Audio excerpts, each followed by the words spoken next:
I think we should have a segment, by the way. Okay. I think we need quote of the week because we both love a quote. Yeah. So I think we should, at some point in it today, share a quote that we like and why it resonates with us. Oh, we're there now. Go. Welcome to Quote of the Day, Quote of the Week segment dropped in. I'll tell you why this came up. I've been trying to save quotes recently because I keep hearing them. And do you want to see my list? Do you want to see my list? Well, yeah. And I hear them all the time. I go, that's a great quote. And then I don't put it anywhere. And then I want to reuse it. And I'm like, no, it's lost. It's gone. So I keep a list now. Let's see the one that really got me that I was like, this was the one that made me think we should do this. If successful people and unsuccessful people share the same goal, then the goal cannot be what differentiates the winners from the losers. Yes. I like that one. I thought that was a banger because I think that's who was that? That's the real truth. This came from the book Atomic Habits, which is what I'm reading at the moment. And he was talking in that one about the GB cycling team and how they were losing for years and years and years. We never even got on a podium. And then they got a new coach in who focused on creating systems rather than just training for the goal of getting the gold. And through that, we basically became the most successful Olympic cycling team ever. Well, I think they're the most successful Olympian sport, really. Yeah. I think there was 1%. They were winning 90% of the medals on offer in the games. Something like that. Crazy. So yeah, and then that came up in that one about it's what differentiates you is not, that you both want it or who wants it more. There's something else. And again, he talked about systems and putting things in place. That's really interesting, actually, because it's something that I've really explored as a coach myself. And is that Bell there? Coaching what? Just life and martial arts, of course. Yeah, a coach in martial arts, systems being one of those things. I could bore you to death with my systems, but what we've been doing since lockdown, actually, or this situation, because we've not had the direction of a goal of a tournament, as in a date we're competing on X day, I've looked at the process that we've been working, and I've basically gone back. I said, okay, we've got a while until we're going to be competing, and we went back to literally grassroots, like everyone was a beginner, and just built it up week on week. And we've got to a point where what I'm trying to do, I suppose, is make something that is really complex, something that is really unique to every individual person, but simplify it.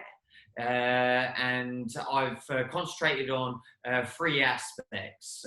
One being the goals, because I believe in order to, and what I make a point of is this is to succeed underlying, just for success, not however you want to apply it. Yeah.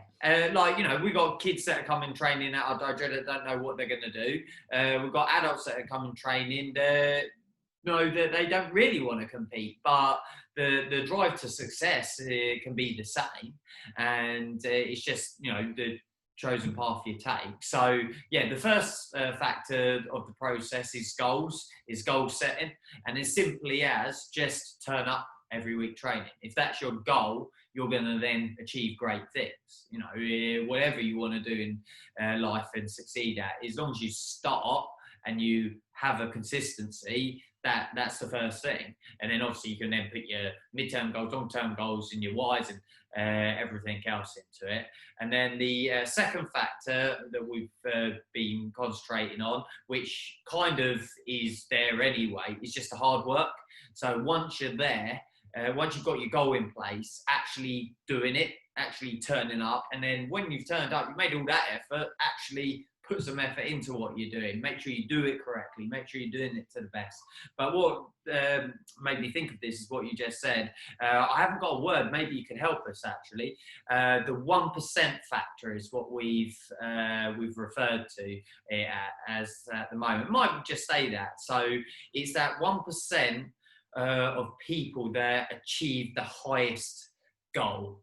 Like the Irish Open, for instance, arguably the hardest event to win in our sport, and the open weight on average has 100 people, but only 1% is going to win win that tournament. And we've just been discussing what contributes to that 1%, you know, what people are doing on the build up. So we brought it down to like a 2-week window. So that build up to the event, 2 weeks, because, you know, by the time you're into later rounds of the Irish Open, you could win, anyone could win it, kind of thing.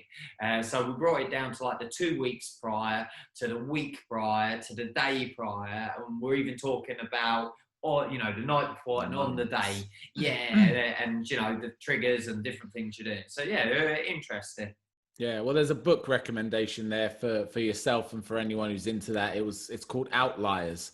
And Outliers is the exploration of the 1% in a load of different ways. So it looks at the outliers. Yeah. So the people who are again, people who are, if you look at the majority of people, the 90%, the 80%, but in this case, the 99%, this is the person who is the outlier. They stand out from the crowd, and what is it that made them do it? So this book talks about sports professionals that have just got records that will never be touched, and business people and people who have raised, you know, vast sums of wealth. And it just explores what all these people have in common across a vast spectrum of different disciplines. And then you find out kind of what is it that makes the one. Are you making a list of all these books? I've got all these books just scattered and buried all over the place. But I just need a list. I love to read, so they're just everywhere, and some of them resonate pretty heavy. So they become like, I'm not a religious man, but I've got certain books that I'd consider my Bibles, where I kind of just go back to them because they help me. All right, can we have a book week? We're gonna have a book week. Yeah. That's a good put one. that on the cards. Let's have a book, and I want them lined up on screen. I'll stack them. And I want to sit here, and I just want Uncle Az just to talk. Get like I'll get some a pipe. Yeah, pipe. A smoker's jacket. Yeah. A fireplace somehow. Yeah. We just get a lighter or something. Or a lighter. It's all the same. It's all the same. You need to give me a quote, sir.